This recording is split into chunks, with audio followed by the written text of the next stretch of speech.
My name is Meg Alexander. I am, as always, incredibly excited and honored to get to host another Power to Fly virtual event. Now, as we go to get started here, I just want to say hi and welcome to everybody. If this is your first Power to Fly event, hi, we're so excited to meet you. If you are one of our frequent flyers and we see you a lot, welcome back, y'all. So happy to see so many familiar faces. Now, a couple of quick housekeeping items, mostly so that you all can get as much out of today's event as possible. So all of our virtual events, well, all of our events are about you. They're about our community members and making sure that you all get value from the time that you spend with Power to Fly. So in appreciation or to further that goal, you are always welcome to participate. You can ask questions, add comments, I'll do all of this into the group thread. Let us know, where you're calling from, all that good stuff. Or you can also turn your cameras on if you'd like. You're more than welcome to share your smiling, maskless faces with us safely. Now, there is truly, y'all, no pressure to be Instagram perfect. We do not care if you are coming to us from a corner office or from your living room couch. There is no need to stand on ceremony. We are happy to meet you where you are. Now, if you don't want to participate with your camera, totally understood. That is not a problem. If you have any kind of privacy concerns, the big thing to know is as long as you don't come off mute during today's session, you will not show up on the live stream or the recording today. Now, I did mention that y'all are also welcome to participate in the group chat. So just to get us started here, in case y'all aren't familiar with it, that group chat, there'll be a button on your Zoom toolbar to get to pop that up for you. If you want to dive on in there, I want to see how far our global audience spreads. So I'm coming to you from Toledo, Ohio. This is land that was indigenously belonged to the Fox and Kickapoo tribes in my area. So if you want to let us know where you're joining from, please let us know. And if you know whose land you're on, you're welcome to share that with us as well. Now, you can send all those kinds of messages and stuff in the group chat, but if you have a question or a comment that you want me to raise and you want to be kept anonymous, no problem at all. Just send whatever your comment or question is in a DM to me. You can find my name, Meg Alexander, on the drop-down menu in your Zoom toolbar, or sorry, your Zoom chat feature. Now, one of the other things I want to highlight for y'all here is that, like I said earlier, today's session is being recorded as well as live streamed to our website and to our YouTube channel. Now, what that means for you is you don't have to take notes. You get to sit back, relax, listen to some of the amazing conversation that I'm about to be having here shortly. And you don't have to worry if you missed a reference or wasn't quite sure if you got that last resource that someone mentioned. So absolutely super excited for y'all to really just get to kick back and relax and enjoy this conversation. Now, last but not least, Power to Fly has, we have a lot of missions, right? And I think that if you are here today, participating in one of these events, you probably also believe in a lot of the same things we do. We want to see true gender equity in the workforce. We want to see pay equity across the spectrum. We want to see workplaces that really reflect not only our diverse backgrounds and the communities that we serve, but also who we are as people. Now, if that's something that you all are also interested in, one of the ways that we are trying to achieve this mission is to get free resources like the kinds that we offer in the hands of as many people as possible. We want everyone to benefit from the expertise and the amazing people that I get to talk to on a daily basis. So if you also believe in these missions and you want to help us make those goals, please feel free to take photos or video as we go. Let us know, where you're joining us from. Let your social network know that you are learning with Power to Fly. You are more than welcome and encouraged to tag us if you'd like. We are at Power to Fly on LinkedIn, Twitter, Facebook, Instagram, and YouTube. And you can also use our hashtag Power to Fly. We would love to reshare, retweet, repost, whatever y'all send out there.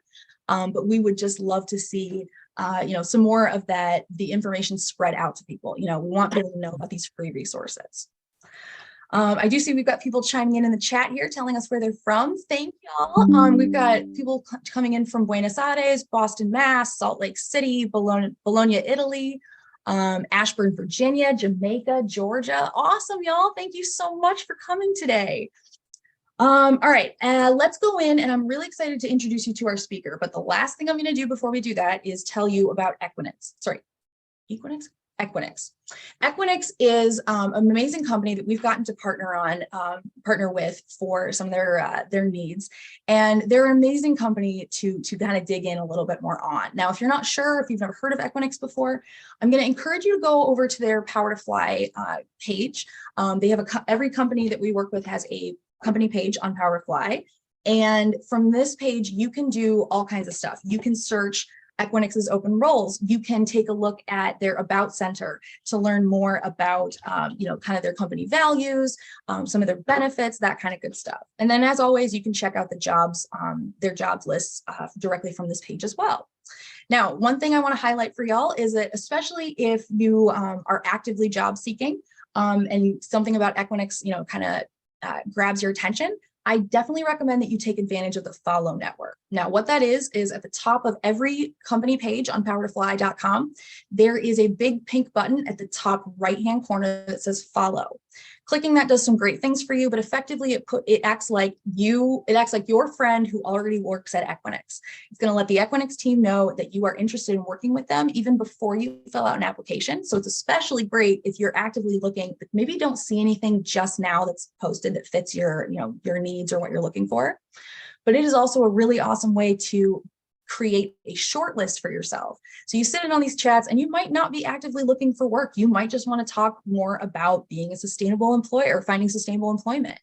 But even if you are not actively seeking now, when you hear something about these companies that you like, click that follow button. It's going to keep them on your radar, but it's also going to make sure that the next time you go to search roles, you already have a short list of companies that you know that you are interested in working with them. You know that you like their culture or their benefits or their vibe, whatever it is. So I absolutely recommend you take advantage of that feature as well within Power to Fly. Okay. So I'm very excited to introduce you to today's speaker. Now, Kimm is joining us on behalf of Equinix. Chris is a senior vice president for Americas in the IBX Operations with Equinix. Now, Chris leads more than 1,700 staff, as well as across 104 Americas data centers and in 29 metropolitan areas of Brazil, Canada, Chile, Colombia, Mexico, Peru, as well as the United States. Now, Chris is responsible for all data center operations in the region, managing physical security, critical facilities engineering, customer implementation, as well as ongoing support services, capacity planning, and site infrastructure related project management. Now, the key focus for Chris here is environmental stability and sustainability. Now, in February of 2023, Chris is going to move on to a new position at Equinix as SVP for Global Customer Care and Experience. Congratulations, Chris. Thank you. He lives and works in the Washington, D.C. area at Equinix's Ashburn, Virginia campus. Chris, I am so happy to get a chance to meet you and talk to you today. Is there anything that you want our audience members to know about you before we dive into questions? There's plenty I could share. I've had a career that's taken me sort of all over the communications, services, and technology industry over time, without changing jobs that many times through the magic of acquisition. I guess the only other thing to really know about me, I live here in Virginia. I've got 4 girls from the ages of 31 to 5. So we've got a pretty good spread. And so, that's a little bit about me. Holy mackerel. That is quite the spread. Absolutely love it. What is the biggest thing you learned from having 4 daughters? I don't know. Just the life is going to be full of the unexpected, and most of it's good. Throw a few curveballs along the way, but it all works out. I love that. Thank you so much, Chris. All right, so let's talk about sustainability as a topic here. Let me stop sharing my screen. When it comes to trying to find sustainable employment, it can be really difficult to judge these things. So one of the questions we got asked a lot is that people wanted to know that based on your experience, why do you think a company's commitment to sustainability has become more and more relevant for candidates as they're job seeking? Yeah, I think there's a few things at play here. First of all, I'm not sure it's more relevant than it was when I first started looking for a job in the 1990s, right? The fact is, environment is fairly important. We all live on the single planet that we know of that supports life. And so it would be good for things to work out here. So, it may not be more relevant in that sense. But I do think that, as a society, we've become a whole lot more attuned to the notion of trying to find places where we can exercise being our genuine selves. And so it may have been in the past, people were willing to sort of subjugate some of themselves because they didn't see an alternative to just be able to get a job that they thought would pay the bills. And I think in today's day and age, we all sort of have the expectation that, well, no, that's not the right standard. I shouldn't live my life that way. So I want to work for an employer that lets me be me. What we know from research is that employees care deeply about environmental sustainability, and they have for decades. And to the extent that they believe their employer is a good faith actor in the environmental effort, they report higher levels of job satisfaction. They're less likely to change jobs. They're more engaged in the classic sense of that word. And so, I think it's relevant from both directions. It's relevant for employers, but it's also relevant for humans who want to work places where they could be themselves. Yeah, of course. And you know what, you do make a really good point. I think probably a lot of this has to do with social change, making it so that people have less instances where they do feel the need to hide parts of themselves, and I think that's a really good point that you made, that idea of kind of subjugating, right? I feel like a lot of us have work personas, and that isn't really that far off from your normal persona. It's just maybe a couple clicks up on the professional side. But I think it's also really important that we talk about the fact that, this idea of the workplace not necessarily being built for everybody has become such a huge topic of conversation, that I think it enables people to think that way, right? To think like, oh, well, maybe I don't have to just not talk about my home and my family life. Maybe I don't have to, try and prevent anybody else from the office from realizing I'm trans, or, whatever you have is going on that you don't feel comfortable sharing. I love this idea that, these things have been important to people for a while. It's just whether or not they thought they could find an employer where it was also important to the employer. Yep. And I mean, I think, when we think about sustainability at Equinix, we try to think of it as more than environmental sustainability, right? Yes, it's absolutely that. But sustainability is also about social sustainability and building places where people can be successful in the long term. And we also look at our governance efforts, the ways that we try to be good and predictable actors as a corporation, as being table stakes for being a place that is a good social and environmental actor. Yeah. All right. Now, once people are, kind of thinking in this lane, especially if maybe the idea of looking for sustainability in an employer might not have been something that was on their radar before. What do you think working for a sustainable employer can do, and what kind of impact do you think it can have on the work experience for employees themselves? Yeah, I mean, I think the first one is the thing that I first mentioned, which is, people report feeling like they can more easily get in line with the mission of the organization, whatever it is. It may be that their mission is to be, a software company focused on education. Great. And that we're going to serve people in the education community. Well, let's suppose that's the mission of the company. If the company also acts to be a sustainable one, then that may make me even more enthusiastic about my ability to execute against the company's mission. So that's sort of the beginning. I think the second is that, in fact, it creates career opportunities for people actually practicing some of the sustainability efforts themselves, right? We wouldn't necessarily have imagined when we started Equinix 24 years ago that there were going to be teams of people in a sustainability program office, that there would be hundreds of people across our operations teams who are chasing how to get the next innovation, make the next configuration change that would allow a data center to consume less electricity and do more work in the work they do. But that's exactly what it is. And so the fact is, there's career opportunities that you can exercise that if you went to another corporation for which this was not a focus or this wasn't an area of attention, well, those opportunities may not exist, or they may not exist in the same number. So, it probably provides some additional flexibility in what your future career would look like.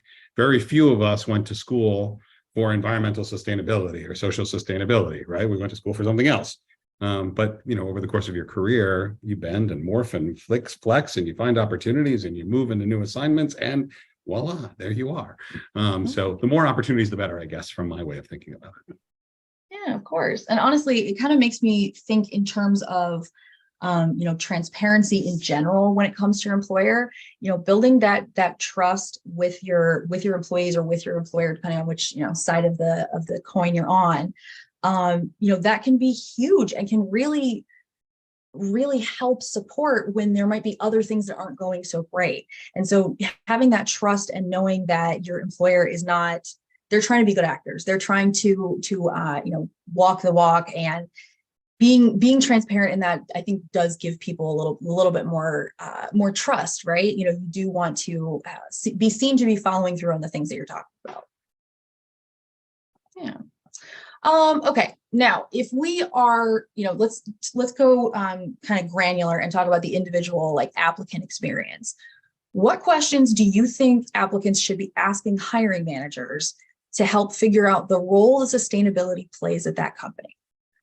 Well, I think the first thing is, before you're an applicant at any company, you should do a little homework on who they are, right? There's just with the Google machine and other opportunities to do research online, why wouldn't you know a lot about them before you walked into that very first session? But in this world, there's this risk. There's this phrase that we use called greenwashing, which is, can you in fact have a company that's not particularly environmentally interested, but pretends to be and uses the language of environmental sustainability to try and hide the fact that maybe we're not such a great actor?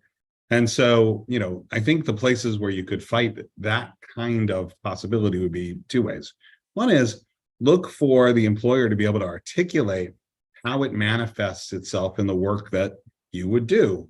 I've read the sustainability statement that's on the corporate website. Can you tell me, how does that feel for people who work in the group that I'm going to join, or for somebody who's in the job that I would have if you select me? And see what kind of response you get. If it's totally flat-footed, that would, raise my antennas. It wouldn't necessarily mean it's not true that the company isn't committed. It may be that one manager isn't particularly plugged in, but I would want to do a little more homework before I would come to that conclusion. I think the second thing to do is look for outside validation. And I know, there's a bunch of different places you might go for that. And we even had some questions about that, I think, in advance. And so, looking for third parties who are trusted actors in the space to say, yeah, actually, this company, this organization is substantively engaged in the practice of being good stewards. That would be another reason why you would have a higher degree of trust when that manager came back and said, no, it's real. We really do. It's important to us. No, and I think you make a really good point here. And it very much reminds me of some of the conversations that people started asking when it came to DEI, right? So 2 years ago, this is when we were first starting to have wide scale, at least from our perspective, discussions around DEI and what those efforts would look like, and kind of coming up with another criteria that basically that you would weigh the various companies that you're looking against. And I think it is really important that we highlight, when you're in these interviews and you're the applicant, you are interviewing the company just as much, right? So part of it is about asking the questions, but the other part of it is actually listening to the answer and how it's given. Are they excited that you're asking about this because they also have, they have curiosities and they want to kind of explore this area. And so, hey, if you're interested too, then that's awesome. Or are they kind of you're getting the impression they really wish you hadn't asked? These are small things that can really tell you a lot more about who the company really is once you get behind the scenes there. Yeah, I think that's right. Go ahead, please. Or just again, it might just be, you need to follow up, right? That first person wasn't the right person, but at least you're now thinking that's a possibility. If I'm going to move down the path with this company, maybe I'm going to ask a few more questions like this and see what I get. Yeah. Okay. So this person had written in saying, if you see a company is B Corp certified, does that always mean that they're sustainable? Are there other certifications to look for when conducting job searches?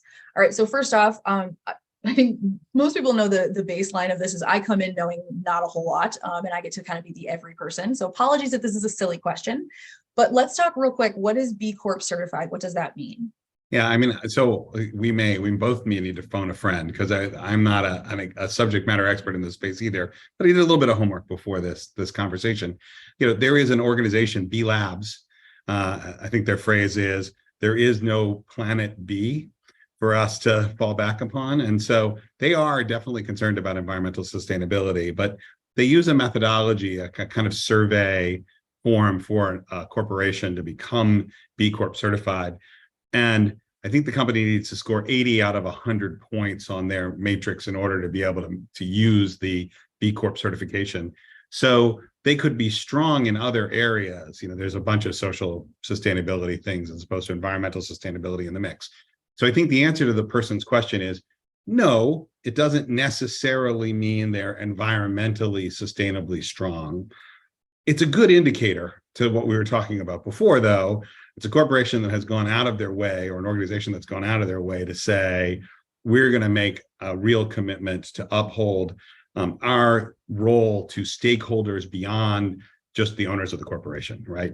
In the bad old days of corporate America, greed is good, Wall Street style. The only thing that mattered was shareholder value, and our only stakeholders are shareholders. And then what we should do every day is figure out how to maximize that value. And in doing that, we'll make society better. Mm-hmm.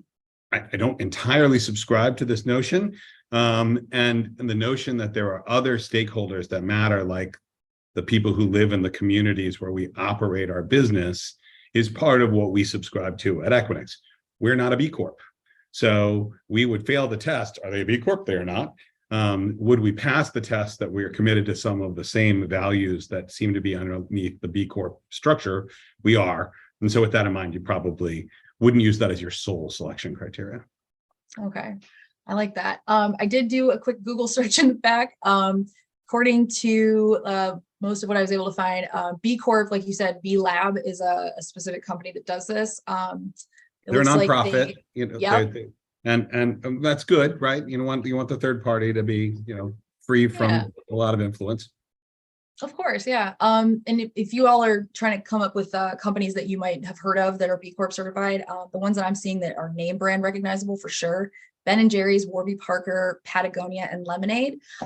So truly, like, I think that kind of gives you a rough idea. Like, Ben & Jerry's has been Ben & Jerry's forever, and that is, their commitment to environmental stability. They're a bunch of hippie guys. So these kinds of things, I like that idea that B Corp certified does not necessarily give you the rubber stamp of approval. It doesn't say this is something that's important to them, but I do like that it clearly means they've spent time on it. It's clearly something they've thought about going to get and reaching out for. So I do appreciate that as like a kind of an indicator of how interested they are in this.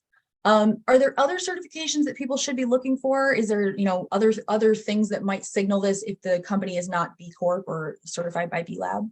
Yeah, I mean, I think definitely. I mean, one of the ones that comes to mind for us is there's similarly a nonprofit organization that certifies corporate efforts around carbon reduction, and particularly that's what matters when we're talking about global warming and climate change. And that's the Carbon Disclosure Project, is what they used to be called. They're now just the acronym CDP. And CDP.org publishes lists of corporations that have made very substantial commitments to both reporting and transparency. Step A, tell the truth about what's happening. And step B, made real tangible commitments for improvement over time and are publishing their progress against that. So we, for example, just recently became A-rated on their system. It was a journey, right? It was not our first. We didn't just apply and join and get an A. It took some considerable effort to get there, and we've been really making substantial environmental commitments since 2015, when we declared that we would move to, over time, to have 100% of the energy that we use in our data centers be from sustainable sources, because one of the things the data center industry consumes the most of is electricity. There's a lot of electricity. So, okay, what can we do?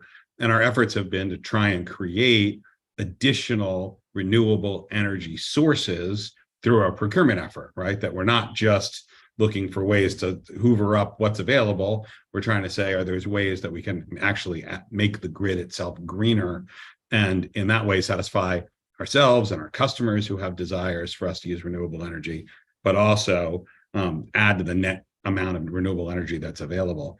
So anyway, I just use it as an example. It wasn't until this last year that we got the A rating. So the companies on the top of that list have done some real work. Related is this concept of science-based targets and setting targets that baseline emissions for a corporation, and then make specific commitments across 3 areas, 3 scopes to reduce those emissions over time. Scope 1 emissions tend to be the emissions that are directly from the company or the organization. So in our case, at our data centers, we have generators.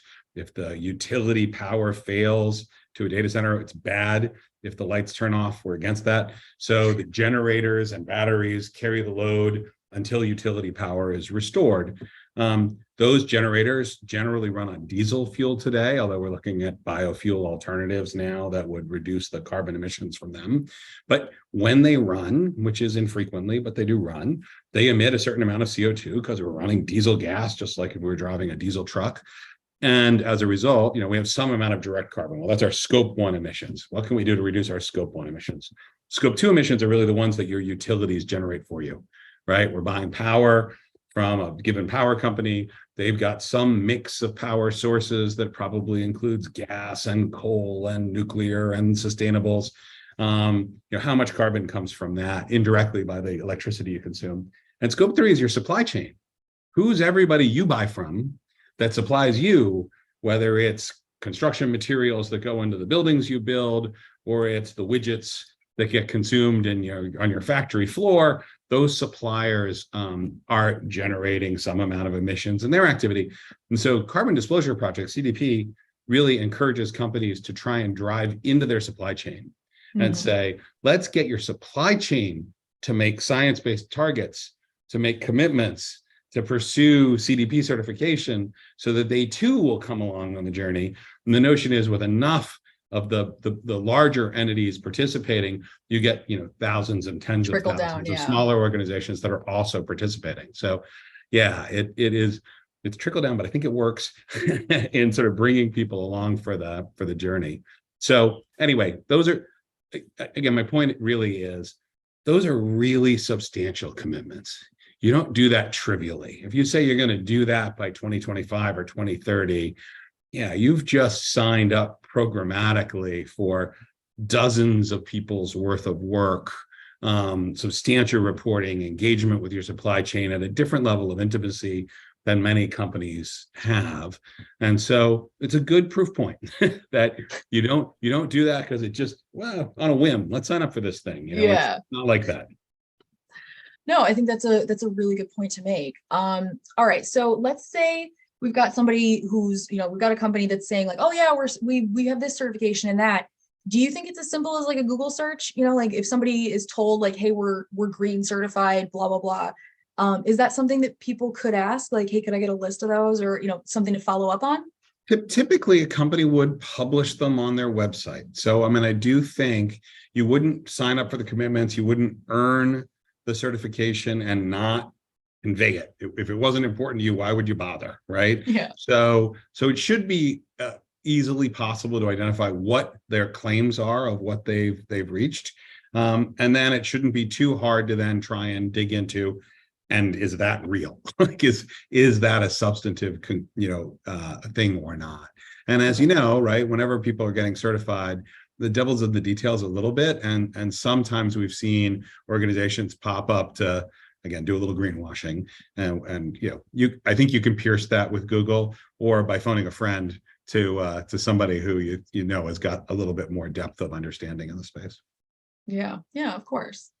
Okay, so are there anything, the other kind of angle on this was people asking about things like public records or how to determine if an organization is transparent.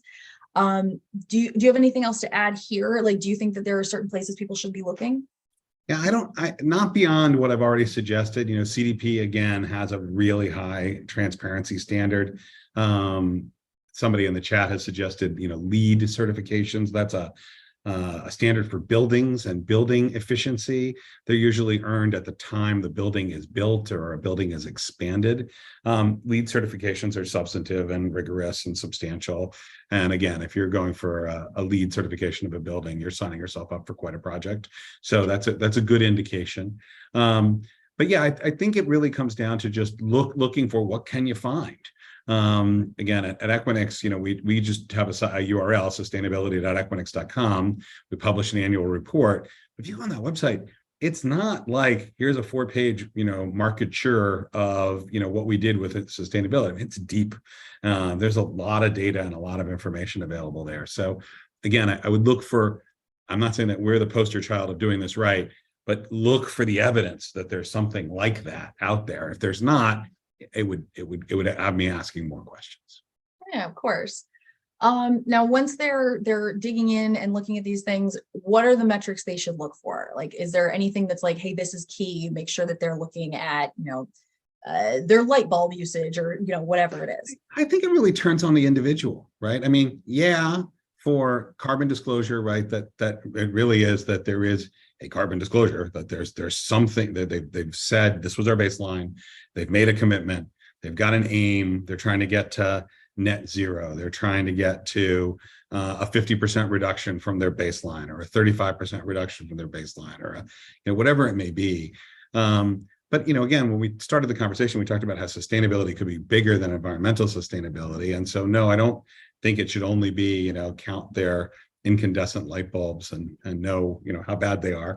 But what matters to you, right? So if you as a job seeker, if what really matters to you is LGBTQ expression in the workplace, look for the evidence there, right? There's other certifications, and of course, as soon as I say this, I can't think of the Human Rights Watch. Is that it? Has a particular survey they do every year. That is, and that's not exactly right. I'll think of it. Or one of my phone the friend. ERC does too. The Equal Rights Commission does one.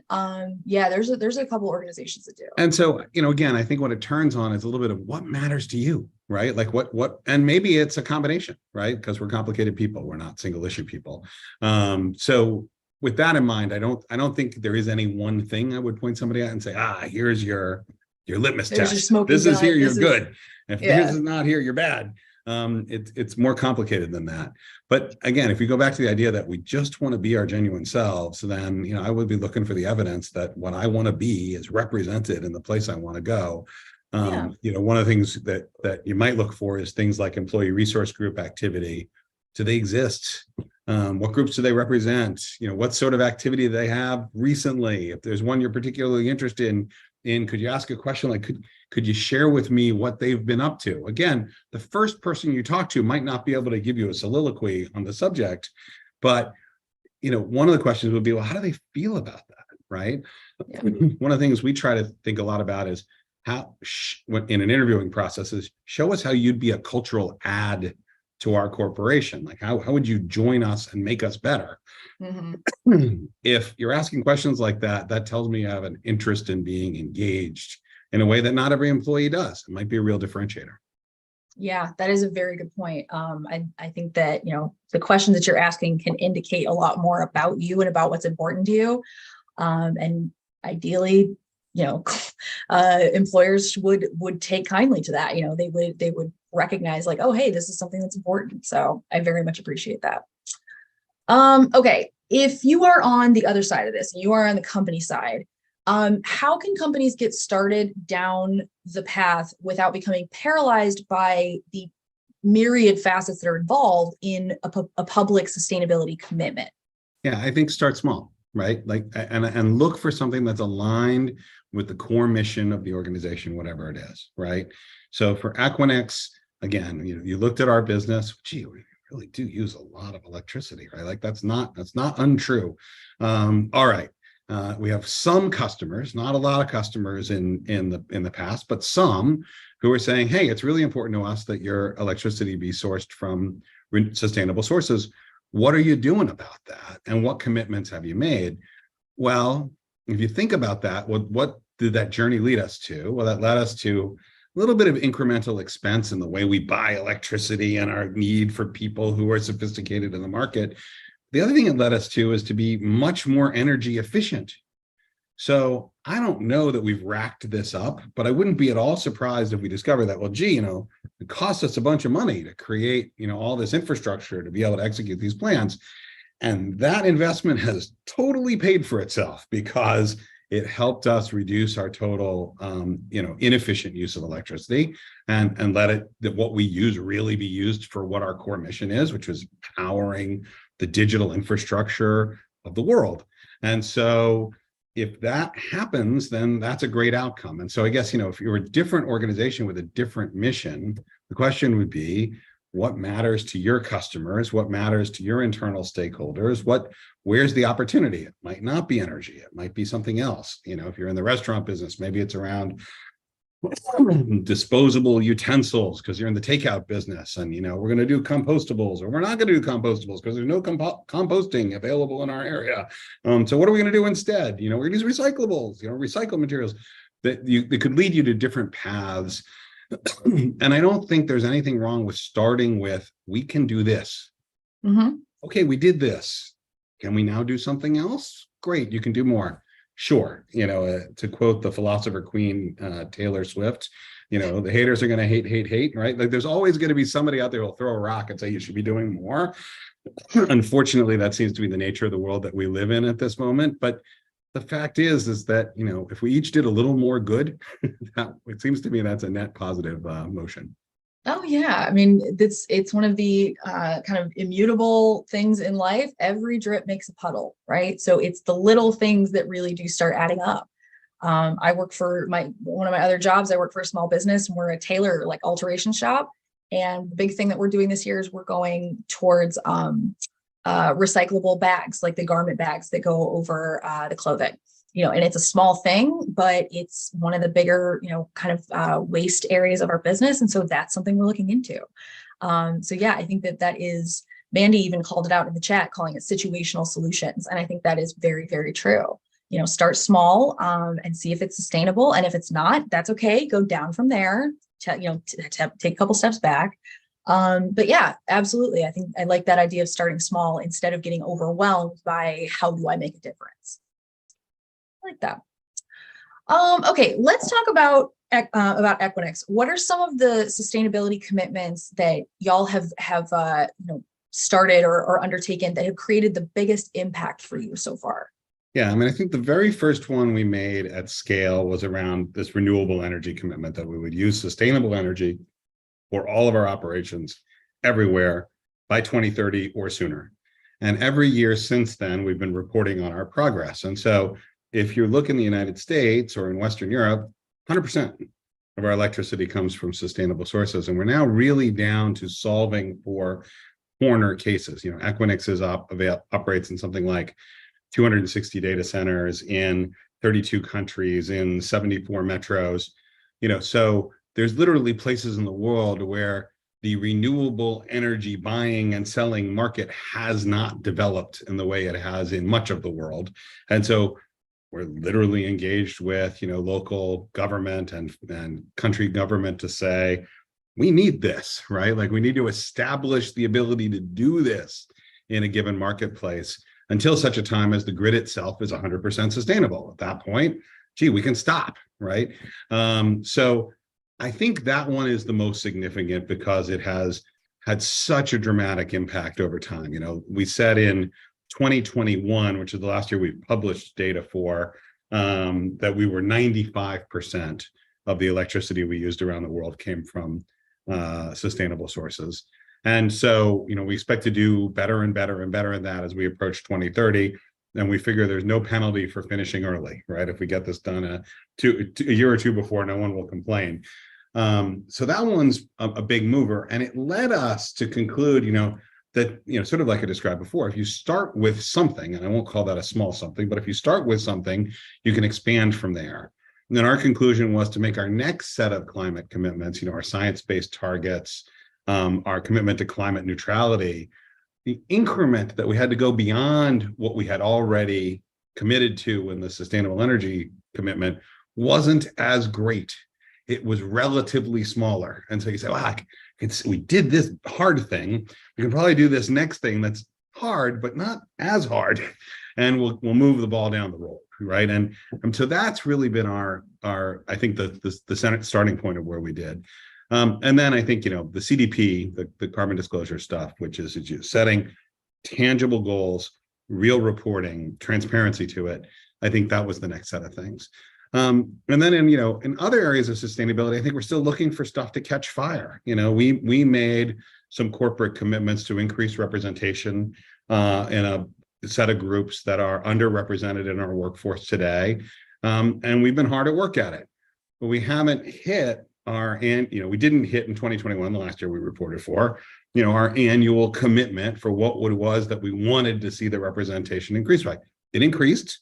The good news was, on a percentage basis, we improved on all our metrics, but it didn't improve by as much as we wanted. So what do we have to do, right? And we keep going into the cycle saying, all right, we did good. How do we do better? And so that's, I think, one of the positive things about making the commitments in the first place.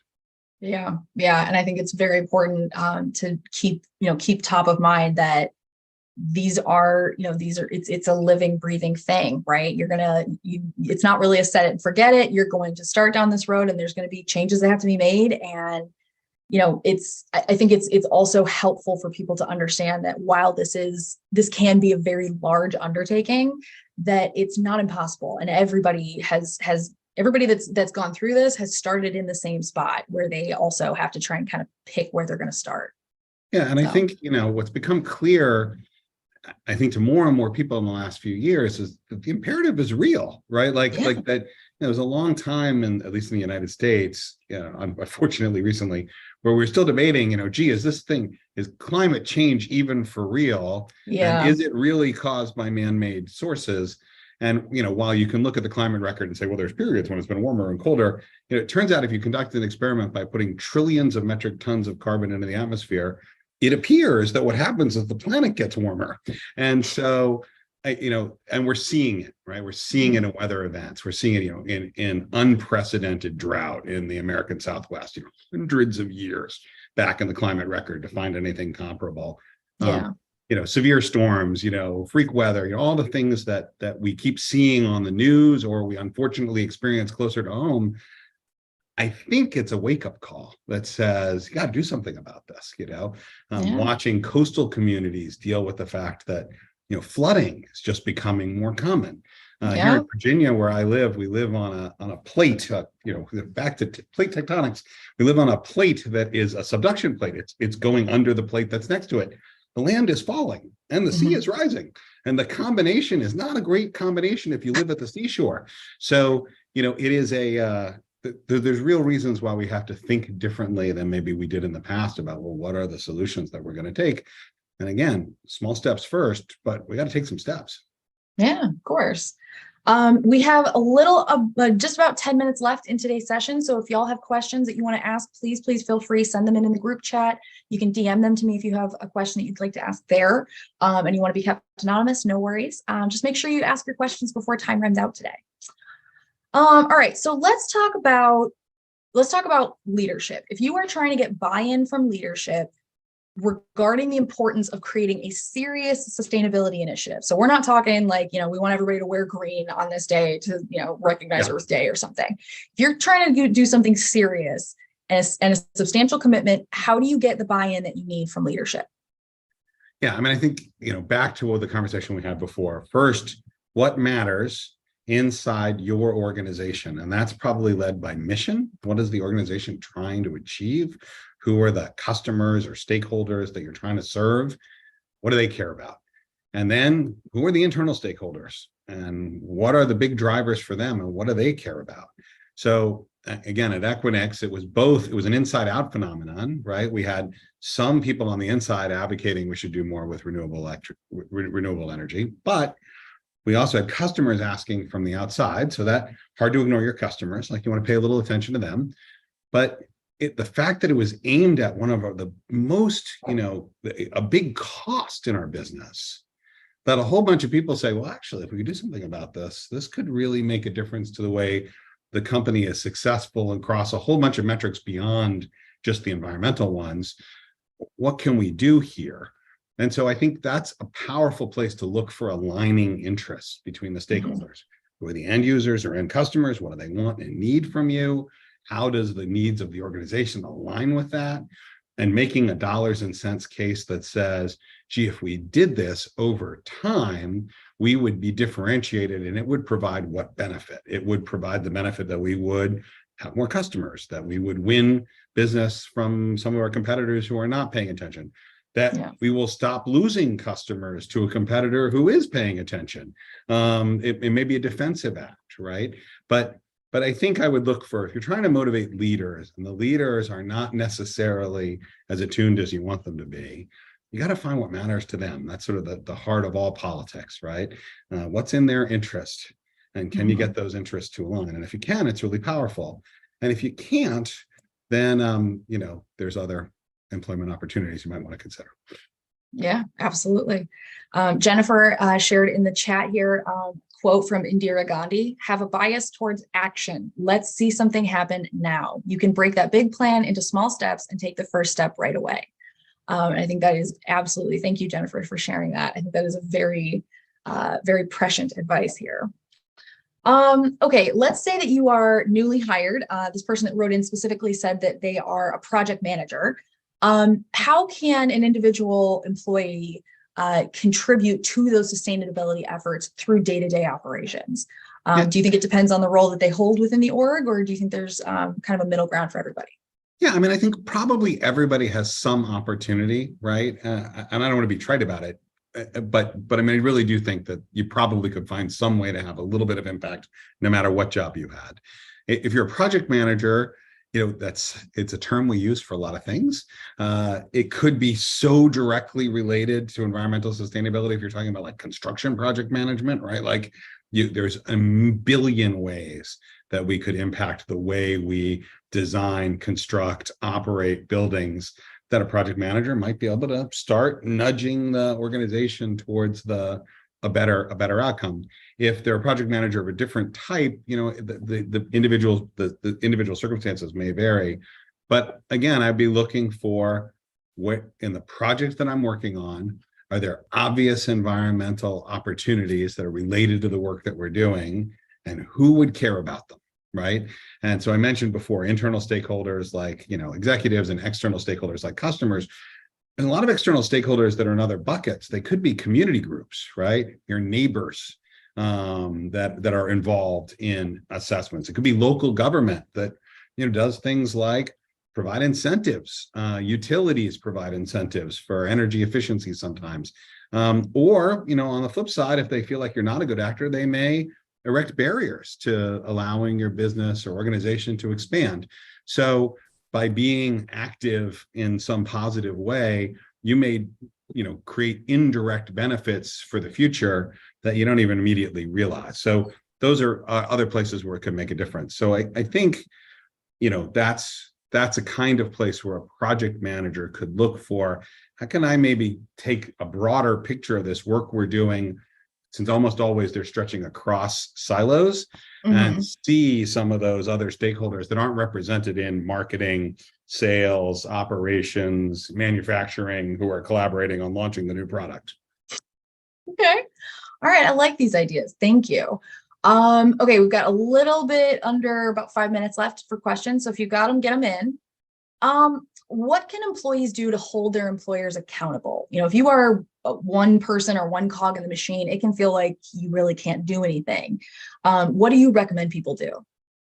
Yeah, I think it depends a little bit on the culture of the organization, right? You don't necessarily want to be the sole protester picketing the company on a daily basis, but there may be opportunities, like many companies have company meetings or all hands events where people get to ask questions of their leaders, asking questions about environmental sustainability. Gee, where does this fit in our business strategy?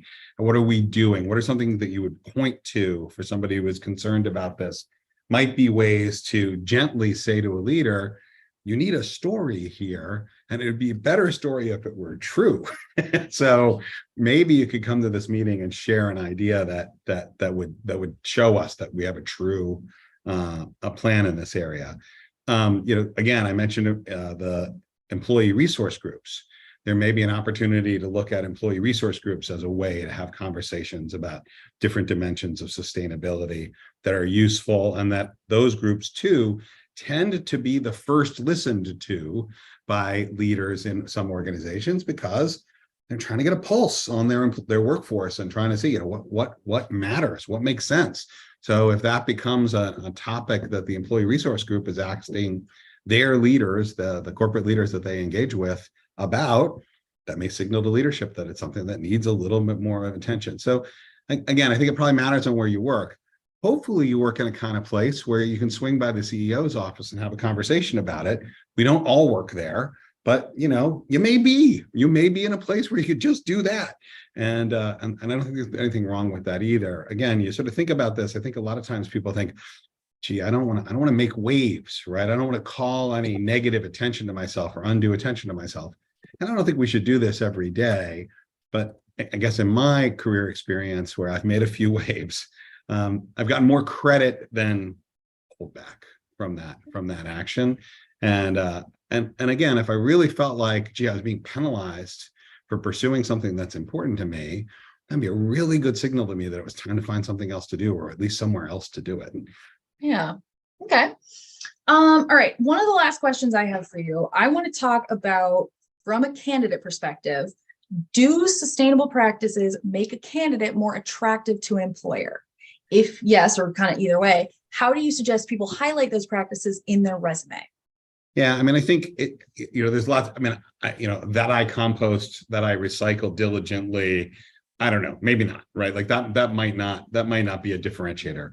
That I've done work in my professional career that's related to an environmental dimension of something I do.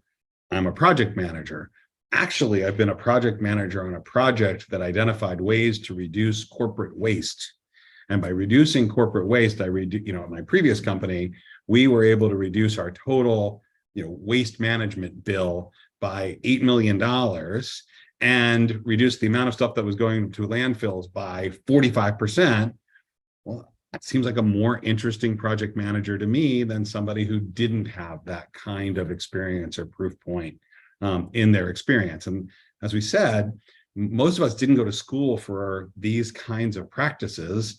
Our skill set was in other things, but it's what we've done in our work that gives us the proof point that we can be even more impactful in the organizations that we join. So I would always encourage people to try and tell stories about, I participated, you want it to be like me. I was involved. I had something to do with it, but it had real outcomes. It had real impact. And what were those real impacts? And that's always a good way to tell a story about what I've done in the past, and lets the interviewer project a little. Well, gee, if they did that in their environment, I've got this other problem, and I'm not even really ready to talk to them about that problem yet. I wonder if they could do something about that problem at our company. That's a good headspace to get a would-be hiring manager in. Yeah, no, I absolutely love that. Jennifer's in the chat chiming in. Volunteer work can count too.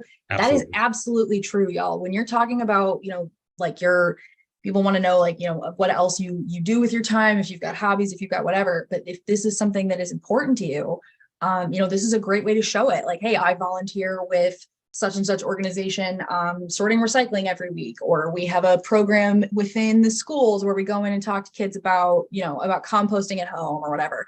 These are cool things to include, because, not everybody has the time in their day for volunteering. So showing those things does set you apart. It does show, what is important in your life and what you spend time doing. All right, that's going to bring us to the end of questions today. But before we go, Chris, we had asked you a couple questions about the company culture at Equinix. One of the questions that I wanted to make sure we shared a little bit on were your top tips for someone who's interviewing. So are these specific to Equinix, or are these just kind of general rules for people while they're interviewing? They will work at Equinix, but I think they're general, and therefore I think they should be applicable to anybody. And then the first one really is be genuine. To the point we were saying before, it's the whole point, right? You want to work someplace where you can be yourself. we want to know who you are when we're interviewing you. And again, at any company that isn't interested in you being genuine, be a little bit afraid, right? No, we really want you to come and lie to us. So if you could do that, you'd be a great employee. So that's it. And again, I used this phrase before, cultural add. We're looking for people who make this place a better place. And so if you can be genuine about who you are and how you do that in places where you exist, and to Jennifer's point, it could be at work, but it could be outside of work, then that'll give us some ideas about how you might have some impact here. The second one is really around just doing your homework. And it isn't appropriate to come to an interview and say, so what customers do you guys serve? What business are you in here? You know, in a day and age when there's just so much available online. And so you differentiate yourself in a bad way when you do those things. So first, look for, I want to make sure I understand the basics. But second, if you are interested in an area like this one, great, do some reading. Ask that question I suggested before. Can you tell me about the sustainability programs that are running in Equinix and how would it affect the people in the group that I would join or in the position I would have? That would tell you something about how front and center the attention is, but it would tell me something about you as a candidate, right? You've got more than a little bit of initiative. You've done some homework. You're interested and you're trying to figure out, I'm not only just shopping to try and sell you that I'm the right candidate, I'm trying to make sure you're the right place for me to go. And that just makes you more attractive at that point, right? That now I'm not even sure whether you want to come here, and I really want to get you here, right? Yeah. That's sort of human nature. And then the third thing is, is just advice, and it's this: we often can go to an event and speak off the top of our head and do fine. And when we think about interviews, we're like, well, the subject matter is me. I've been me my whole life. I can just turn up. This should be fine. Like, what do I need to do to prepare? But some of the questions you're going to get asked, can you tell me why it is this job would be the job you'd really want next? What about joining our firm, our nonprofit, our government agency, our social services action group? Why do you want to come here? Why is this important to you? You may have some answers to that. You can anticipate that question coming up in some way or another. And if it doesn't come up, it's an answer you want to provide anyway, somewhere in the course of an interview. It's worth practicing. And it seems silly. You stand in front of your bathroom mirror and you try to use the words that you would use if the interviewer asked you that question. And, in my experience, it takes me 2 or 3 times before I get to sort of words I like in the sort of length I like. And you may not get asked exactly that question, but if you watch people on television as an example, and they say, gee, Mr. Kimm, we want to know the answer to this very tough question we're asking you. And I say, well, I don't know the answer to that question, but let me tell you something I do know. And I then say what I want to say.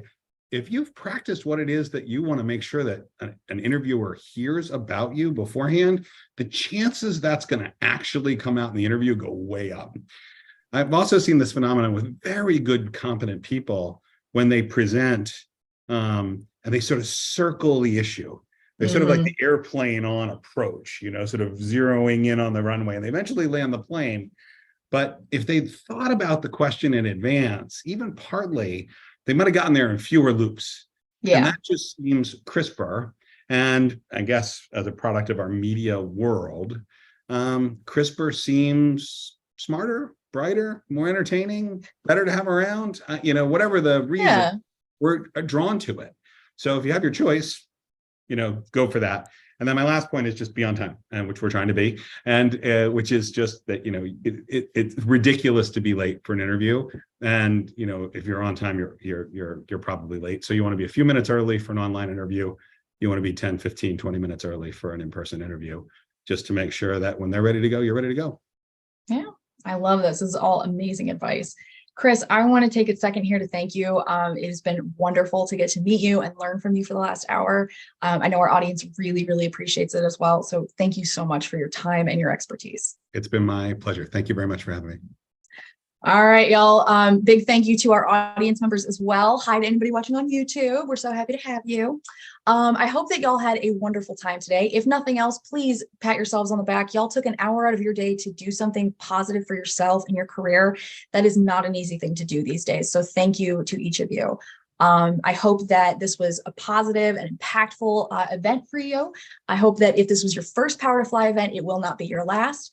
And if you are one of our frequent flyers, I cannot wait to see y'all again. I absolutely love, love, love how far our global audience spreads. So thank you all so much for attending today. And I hope y'all have a safe, happy, healthy, wonderful rest of your week and weekend. Thanks, y'all.